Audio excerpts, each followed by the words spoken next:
Hi, I'm Kolby, an instructor with St. John Ambulance, Alberta. Today, one of the things we're going to talk about is the steps of performing CPR. CPR is an important step that you can learn, an important skill that you can learn in helping to save someone's life. It's recommended that you take a first aid course to be able to learn CPR under trained supervision.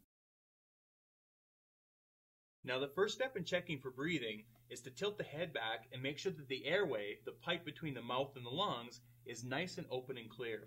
The way we do that, put one hand on the forehead, two fingers underneath the chin. We're going to tilt the head back.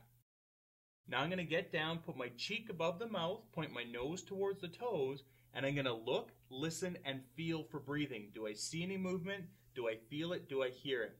And I'm going to check for 10 seconds.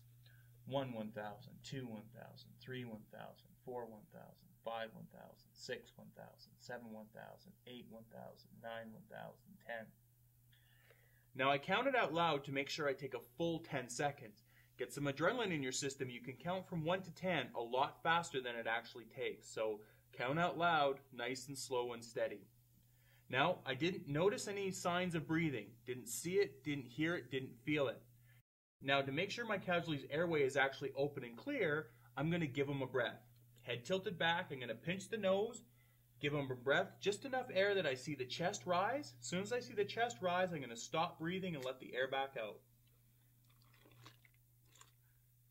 So, the breath went in, I know the airway's open, but I know the casualty's not breathing, don't know about the heart. So all I'm going to do is the best first aid for the worst possible condition, which is going to be CPR.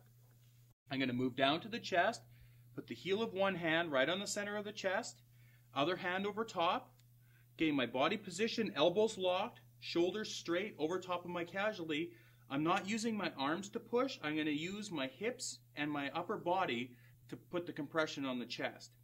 Now I'm going to do 30 compressions before I go back up and I repeat the breaths.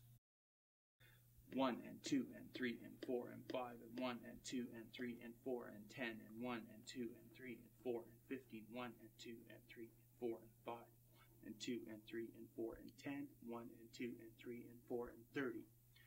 Once I've given 30 compressions, I'm going to go up, give them another breath. 1 is good, 2 is better. Once both breaths go in, I'm going to go back to the chest and continue my compressions.